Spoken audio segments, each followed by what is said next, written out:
All right. Well, I think we're kind of figuring some of this stuff out, maybe. Um, I tweeted the link, so hopefully you're able to join in. If you're trying to do this live, the chat will allow you to ask some questions. Happy to answer some questions along the way. But figured, listen, I love talking sports. Figured talk sports with all of you. Plenty to discuss from the NFL weekend that was. Talk a little Cowboys-Raiders tonight. Maybe get into a little bit of some early leans for Week 12 of the NFL. And I want to talk quickly a little bit about the Mavs, the Rangers. This is an interesting week for the Rangers coming up. And then definitely whatever questions you might have. So uh, if you've got anything, please let me know. But let's just start. I'll start with some of my takeaways from the NFL weekend. Uh, so the Rams Seahawks matchup was interesting. I kind of thought, I played Seahawks plus 3.5, and that covered, but it wasn't really the way I thought the game was going to unfold. I didn't expect the Seahawks offensively to, uh, just give the ball away. I mean, the reality is the Seahawks shouldn't have covered that game. The way that game actually unfolded, I got lucky. Anyone who had the Seahawks got lucky. A backdoor cover at the end there as well. Uh, the Rams, when I thought about those units, the offense defense for both teams, so the four units involved in that game, I think I would have gone Seahawks defense as the unit I was most confident in. And then I honestly think I might have gone Seahawks offense, Rams offense, and then a distant fourth, relatively speaking, Rams defense. Again, relatively speaking, we're talking about two of the 4 or 5 best teams in the NFC. You could have sold me that any of the other three units were, 1, 2, and 3 in any order. I thought the Rams defense was good. I didn't know how good. How they played on Sunday was incredibly impressive. Now, the NFL is not the NBA where you play 82 games, not Major League Baseball 162, NHL 82. So sometimes we overreact to one game, but it's a lot more justifiable than, in an NBA game or an NHL game. Maybe the Rams defensively just had the game of the season. But at least right now, it's tough for me to ignore that. I was really, really impressed uh, by what the Rams did defensively, and it makes me wonder whether or not the Rams are maybe the best team in the NFC. And frankly, that's not something I necessarily considered prior to yesterday. I thought the Rams were in that second tier, right? It's like second, certainly contending tier, right? Not that they weren't contenders, but I didn't know if I thought the Rams were a legit, like, hey, I could really see this team coming out of the NFC. But after yesterday, it's hard to deny that. So that to me was really impressive. One of the things that I think just in general impressed me is that the Rams won that game without having a dynamic offensive performance. Matthew Stafford was not very good. That offense was inconsistent. And then you think about best teams in the NFC. We've talked about why the Packers aren't, and they're not even leading their division. I don't know that there's a team in the NFC East other than the Eagles you would consider. It's tough right now to say that maybe the Buccaneers are the best team of the NFC. I think there was a period of time where you're like, oh, maybe. I don't think anyone thinks the Bears are the best team in the NFC. So that leaves the Eagles. And the Eagles are perplexing, right? Especially people in DFW, a little more locked in on the Eagles. Uh, but yet you look at who they've beaten, right? The Eagles have beaten the Chiefs. They've beaten the Packers. They've beaten the Rams. They've beaten the Buccaneers. And then last night they beat the Lions. And defensively, they're unbelievable. I mean, the pressure that they can create, the variety of options they have to, anchor that pressure, it's made their defense really, really tough. And it's buying time for their offense to figure things out. But they've got to figure things out, right? The Eagles offensively, they look like a mess. Do I think A.J. Brown, is, maybe running his mouth a little bit more than he needs to? Yeah. It probably causes some distraction. I mean, hell, he had to have a conversation with Jeffrey Lurie. But he's not wrong either, right? It's just not something he needs to be saying publicly, but he's not wrong, right? Winning and the fact that the Eagles right now are in the driver's seat and running away with the division, I think in some cases could allow the people involved, not fans, but the people involved to get complacent and just, but hey, we won. It's okay. right? Like the Bears. The Bears are winning their division. They absolutely need to figure out how to not leave so much meat on the bone offensively. I imagine Ben Johnson, who's very offensive minded, is going to be doing just that. They can go home after their win last night against Minnesota and say, hey, we got a chance to be winning the division. And then ultimately, with the Eagles winning, the Bears are. But they can't just think that they don't have any problems, right? I'm sure they don't. And I'm sure the Eagles didn't feel that way. But I do think losing sometimes widens your eyes a little bit more. Winning shouldn't mask the fact that this offense just looks out of sorts. And even yesterday, like A.J. Brown played well. Were they just kind of forcing the ball to A.J. Brown, to squeaky wheel narrative? I don't know. But they just, Saquon's not running the ball the way he did last year. I mean, he's averaging less than 4 a carry. Lane Johnson's now going to be out for a little bit of time. That's, we've talked about how the Eagles offensively aren't the same without Lane Johnson. They're just a really interesting team, but defensively, man.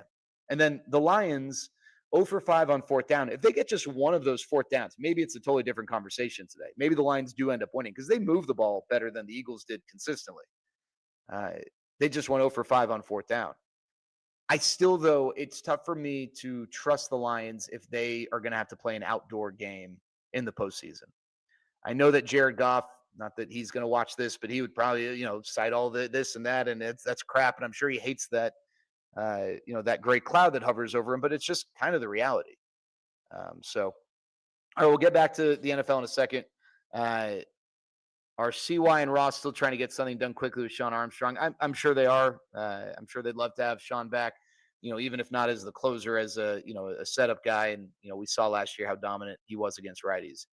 The Rangers obviously felt like they wanted a new voice on the pitching side. I mean, obviously it doesn't, you don't typically see that when a team has the type of pitching season that they had. But, I don't know. I'm trying to think of the right way to say this because Mike Maddox absolutely is a difference maker, but I don't know that, they're not blowing the whole pitching brain trust up. Jordan Teagues is the new pitching coach. I think he, also deserves a lot of credit, even though he's not the more known name. And I don't know. I mean, I'll say this: Chris Young is obviously, he values pitching in a big way, and if he was okay allowing Mike Maddox to walk, then they obviously they have a plan or they feel good about their plan. But I'm not a part of those decisions, those conversations. So tough for me to answer that one. We'll get back to some of the other stuff. I just want to quickly continue to go through the NFL. So we talked about the Bears. Ben Johnson deserves credit, right? He finds ways to put that team in a position to win, and they're 5-1 in 1-score games. They do need to stop leaving some points on the board if they want to be taken seriously as a team that can win a game in the playoffs or a team that can hold on and win this tough NFC North division. But it is impressive. I think one of the toughest things to do in sports is to take a team that loses and loses and loses and loses and loses and turn around that culture. And Ben Johnson's done that. This is not a Bears team that's just lost, the last couple of years. I mean, largely over the last couple of decades, they've lost, right? They've had, a decent year here, a decent year there. But since the Rex Grossman Super Bowl run, the Bears have, been an auto win for a lot of teams. But now here they are winning a really tough division. So credit there. And special teams played a huge role, not just Cairo Santos with the field goals, but Devin Duvernay's kickoff return set things up. And the Bears able to get that win. Buffalo. Let's talk about Buffalo. To me, are they a Super Bowl contender? I guess they're going to make the playoffs, and in one and done NFL format, anything can happen. It's tough for me to take them seriously as a Super Bowl contender because of what we saw yesterday, not in spite of what we saw yesterday. Because what we saw yesterday was Josh Allen having to be a superhero for them to win a game, and it's just not. I mean, you can't rely on Josh Allen to have 3 rushing and 3 passing touchdowns. Just the third time that's ever happened. He's responsible for 2 of them. Otto Graham the other. Yesterday, to me, was a perfect example of all of the Bills' problems. First of all, defensively, they're not that good. There's nothing about the Bills defensively that makes me feel like they've got any kind of an edge in a matchup, certainly in the playoffs, right, against other good teams. Maybe if they play the Texans in the playoffs, all right, maybe they could figure things out there. But then offensively, it's Josh Allen. It's just Josh Allen, right? They don't have weapons that take pressure off of Josh Allen. He has to be a hero. He has to be. I don't mean a hero the way that all great, and he is a great quarterback. He's an MVP quarterback. But like I'm talking about even beyond what is asked of Patrick Mahomes in the playoffs or Tom Brady. In those rare moments where they've got to put the team on their back, sure, but not for 60 minutes for 4 straight games. Speaking of Patrick Mahomes, I've been pretty tough on Bo Nix. I still don't think he's very good, but I got to give him credit. He outplayed Patrick Mahomes yesterday, and they're going to dethrone the Chiefs. That was essentially for the AFC West, right? Unless the Broncos just have a total collapse. Well, the Chiefs have won the division 9 years in a row. It's not going to be 10 in all likelihood. The Chiefs now have to, worry about making the playoffs, right? There have been times as recently as a couple weeks ago where I would have said maybe the Chiefs are the best team in the NFL, and maybe they end up being the best team in the NFL. I think they certainly have the tools to be that type of team, but they're 5-5, right? And at some point that's got to mean something. And so credit Denver. That blocked extra point was huge. It would have put Kansas City up 4. And then Denver can't be in a position to kick a field goal, right? Will Lutz can't kick a 50-something yard field goal. You're not going to do that. So that blocked extra point was huge. Special teams again, right?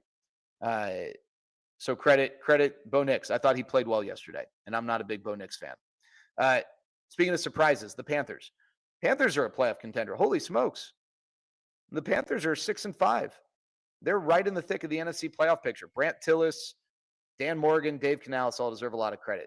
What's interesting, and 2 rookies came up big, one on either side of the ball, Tet McMillan and then Nick Scordon, right? And yesterday's win for Carolina over Atlanta.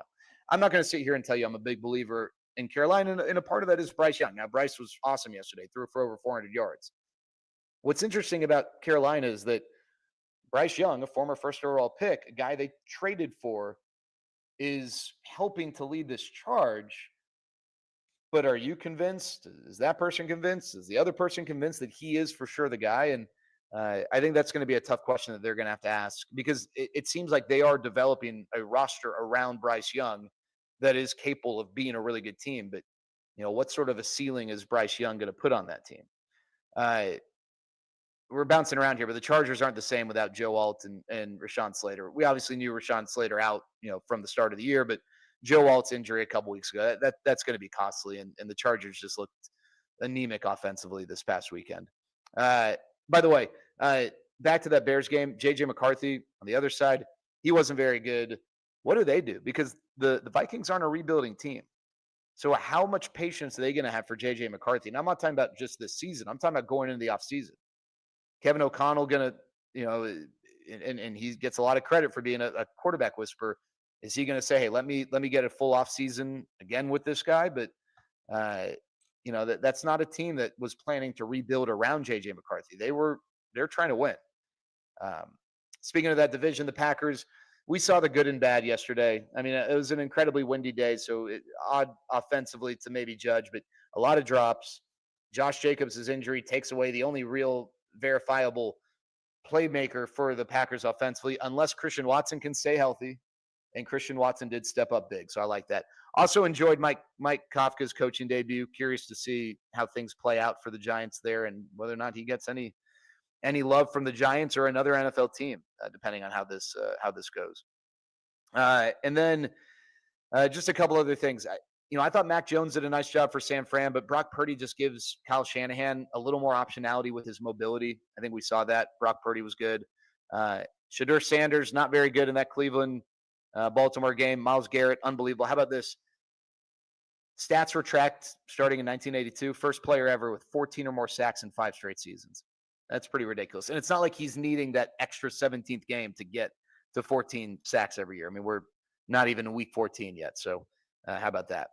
All right. Rarities, who's one big free agent you see being a realistic possibility for the Rangers this offseason? It's a good question. I think, I think pitching is obviously going to be a priority for them. And that's just, I think, with Chris Young, that's a, that he's a pitcher, right? And I think he has shown and has helped develop strong pitching for this team. So, rounding out the rotation, you're going to have DeGrom, you're going to have Evaldi, you're going to have Leiter. Do you put Lats in that mix already? I think you're going to have Lats. Uh, what level of contribution are you going to get from Kamar Rocker? Uh, I think that's a fair question, but you need depth, right? You're not going to have Cody Bradford back until the middle of the season. So is Tatsuya Imai a guy that they would be interested in? A starting pitcher is going to come over from Japan. Uh, are they going to be players for Dylan Cease? Are they going to be players for Merrill Kelly, bringing him back?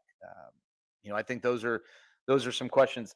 Do they need to find a lefty, right? With no Cody Bradford, and with Jake Latz never having really done it for a full season, is Ranger Suarez a guy that they're going to be interested in? I think some people are projecting that Ranger Suarez is, maybe going to get a little more than 20 a year. Is that something that they can do, right? I think it's just a lot of the question is how much money are the Rangers going to shed? And this is an interesting week for the Rangers because I think Friday is the deadline to non-tender players, and I think the Rangers have a few candidates who, they're going to consider whether or not to tender a contract in arbitration. I think those are some interesting names, and then of course there's always the possibility that the postseason or that the trade market as a postseason, the trade market is where they try to find some answers. If you have any other questions, please let me know. Is Luis Ariz realistic? Ryan, I don't think so because I don't think anyone would want him to play second if you can avoid it. He's not good at all defensively. And I don't know that the Rangers are looking for someone who is super, super, super, super aggressive at the plate. I think sorry, let me backtrack. I'd be okay if they I think they'd be okay with someone who's super aggressive, but he's kind of one dimensional, right? He's super aggressive. He doesn't hit for power. I'm not saying what he does doesn't provide value. I think it's got to be the right fit within a lineup. And so I it's not unrealistic. It's just not something I think they're going to do. Shodi Managa, yeah. I mean, I think Shodi Managa is definitely a possibility. Um, so yeah, I I think a lot of it comes down to the finances, right? But we talked about maybe needing a lefty, and Shodi Managa can be a guy who uh, fits that fits that fits that category. If I had a guess, will they tender a contract to Jonah Heim and Adolis Garcia? I think those are the two guys who are the biggest questions. With Adolis, uh, I think in order for them to tender a contract to Adolis, I think they're going to really have to, believe that he can turn things around because they're going to be paying him if they do tender him a contract, a hefty amount of money when, we've already heard that they're trying to cut back on payroll. And that's maybe an opportunity for them to create a little bit of space and wiggle room. So, yeah, I think, I think those are the two biggest questions. I think I'd be surprised if they maybe did tender a contract. Um, just one little thing, another DFW sports thing quickly, bouncing around in the Mavs. I think the Mavs have some interesting decisions to make.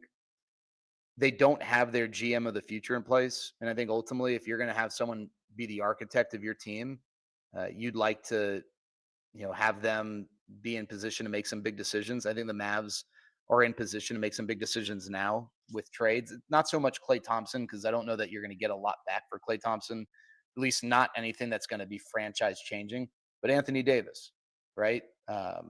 And if they're going to consider trading Anthony Davis, can they afford to wait until the offseason? What happens, if this year from a health standpoint doesn't go, as the Mavs would like? And he's going to be another year older. And maybe the market's not as strong in the off. Maybe it is. I don't know. But I wonder if the Mavs are going to, they're going to have, are they going to have Mark Cuban more involved in these decisions? And then who's going to be the architect? But I think, the timing's kind of interesting, how they navigate all this. A trade for Dalton Rushing, I think, yeah, it would be interesting. But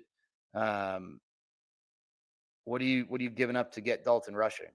I know Evan Grant put that in his article. I just, just because the Dodgers have Will Smith doesn't mean they're just going to give Dalton Rushing away. So who do you have that is going to be of interest to the Dodgers? Because I don't think the Dodgers, is it Sebastian Walcott? Because I'm not trading Sebastian Walcott for a catcher. I just don't feel like I need to. And if it's not a prospect, what major league, you're not trading Jacob DeGrom. Uh, you're not trading Corey Seager. You're not trading Nathan Eovaldi. So I just don't know. Uh, Now maybe there's some sort of non-linear package that it makes sense, but that's a tough one for me to kind of envision. Um, what other questions? As far as this upcoming week of betting, I do like early. I like Seattle laying 12 and a half against Tennessee. Tennessee's pretty awful, and I think that's a good bounce back spot for Seattle. And then I know Tampa, was unable to cover against Buffalo, and they really weren't able to get stops. But I have a tough time seeing Tampa go 3 straight games, not covering. That's just not really Baker's MO. And Baker did look healthier. He was moving around. He was a little more mobile, so that was a good sign. But Tampa is on the road against the Rams. Rams coming off a big win, so it's kind of a good sell high spot for the Rams. Not saying the Rams won't win, but 6.5, that's a lot of points, right? It's across that key number of 6. So I think, Tampa's a team that I would be interested in. As far as tonight, a lot of sharps are going to tell you, hey, you can't bet the Cowboys laying 3.5, across that key number of 3 with how bad their defense is. And maybe this is a stay away, but for me, the Raiders are kind of a give up team. They sold Pete Carroll and Geno Smith. Both, Pete Carroll seems like, it's just not working there. And Geno Smith has not had a good year. There is a favorable matchup you'd think for Brock Bowers. The Cowboys don't tend to do well against really good tight ends like that, but I don't know that we really know what this Cowboys defense is going to look like, right? First of all, they're coming off a bye. They're adding Overshown back. They're adding Logan Wilson, who, Logan Wilson might not be a super stud, but he's also not chopped liver. He might be their best linebacker. And then adding Quinnen Williams. So might be a stay away for me. The only thing, the line hasn't moved despite a lot of action on the Cowboys. That's usually a red flag, but I just think there's a lot of unknown here. So those are some of my thoughts. I appreciate you guys. We'll do some more of this later on this week. We'll talk to you later.